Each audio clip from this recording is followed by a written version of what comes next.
It's about sustainable entrepreneuring, giving young people some exciting economic opportunities in their local area so they don't have to go away to school and leave the area to go find jobs. And again, regenerative business is really the key. We have taken a lot from our communities and moved it out and sent it all over the world. How do we really bring this back to create local products and meet local needs from local resources? So if we just go through some of the concepts of permaculture, if you wanted to do a permaculture design or wanted to learn a little bit more about it, what's the minimum at least that you need to know? And so, again, it's a design framework, so it's a system of designing sustainable systems.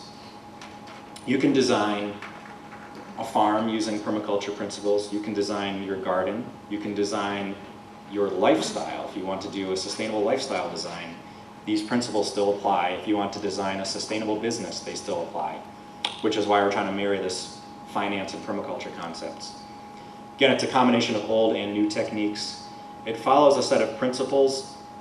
David Holmgren, in his online websites, if you Google David Holmgren, you'll find the 12 principles of permaculture. He also has a book out that lists the 12 permaculture principles and how they can be used to create designs. And again, one of the unique things about permaculture is that it is the only design system that I know of in the world that has a set of ethics with it. And we'll get into that. The hard and fast definition of permaculture, the dictionary definition, if you will, is a permanent agriculture was how it was originally formed by Bill Mollison and David Holmgren. And today it's more come to mean permanent human culture. So how do we have a permanent human culture? One way to start that is by having a permanent sustainable agriculture. So the design system that permaculture uses, these are kind of the keys. There are 12 design principles that I'm not going to go through because there's only so much time here, but they're based on observation. This is really key.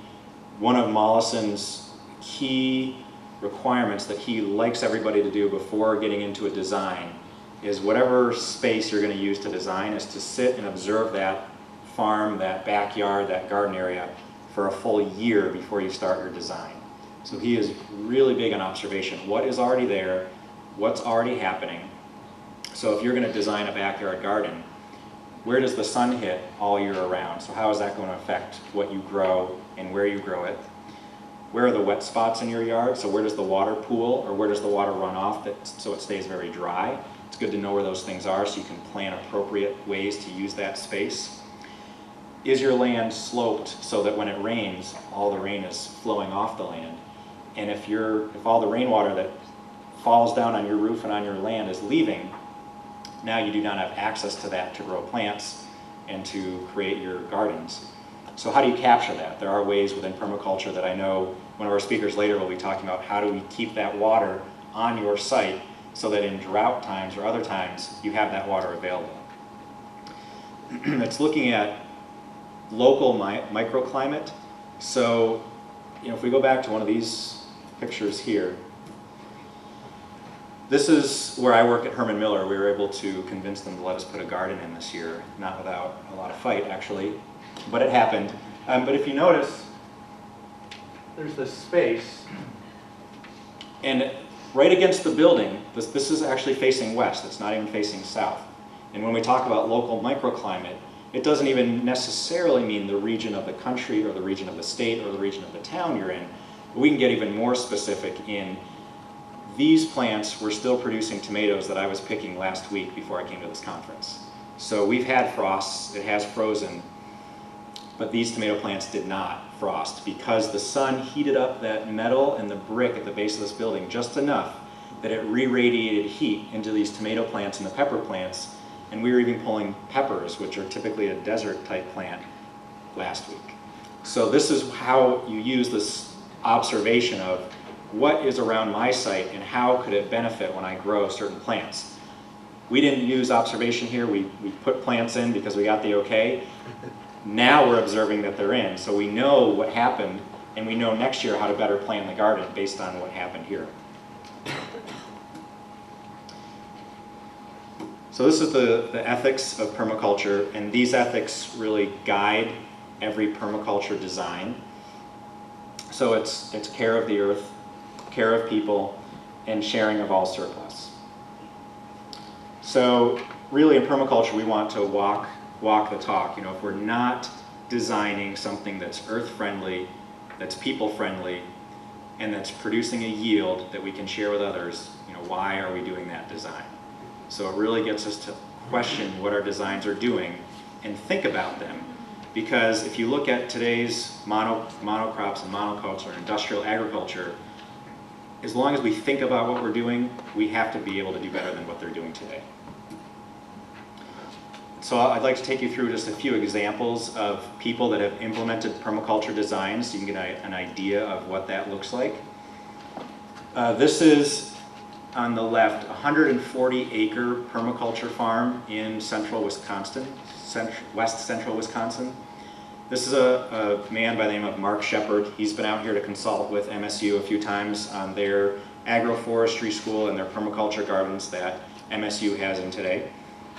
So MSU does know about permaculture. There was a man that got a PhD by creating a permaculture garden at the Michigan organic farming plot. This is basically, if you look at this 140-acre farm, this used to be, you know, flat, mowed fields that animals grazed on before he came here. This does not look like a traditional farm. This path that runs kind of through the middle that's got the white flowers in it is a swale. He's cut these swales throughout the 140 acres that capture and retain water on his site for his growing needs. You'll see lots of trees, you'll see herbs, you'll see taller trees and shorter trees.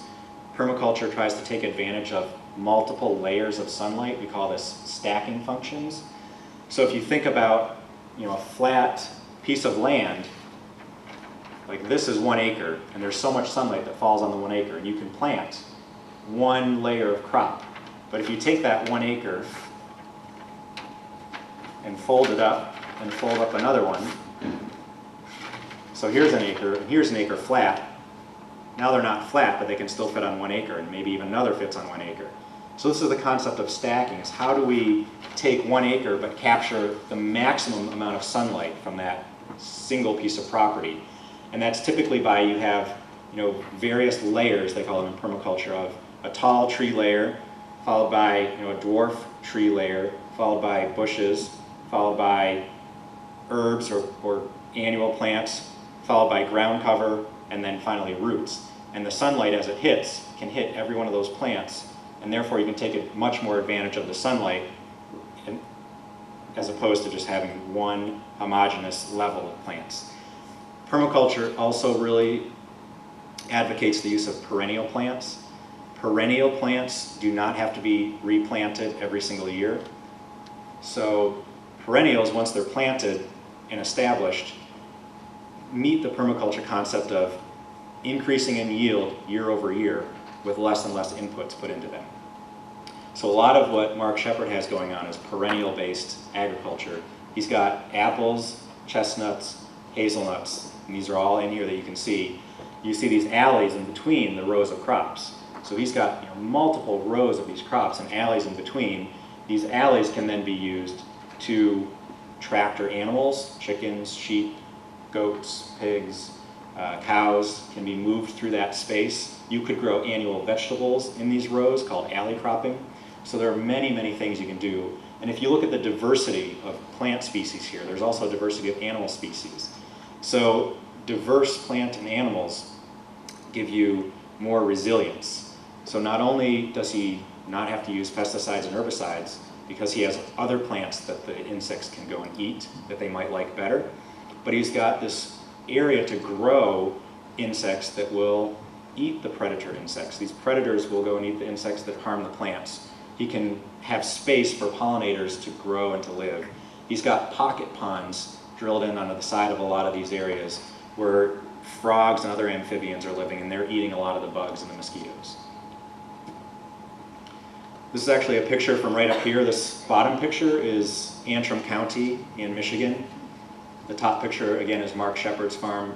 The top picture is hazelnuts. This bottom picture up here in Antrim County is chestnuts.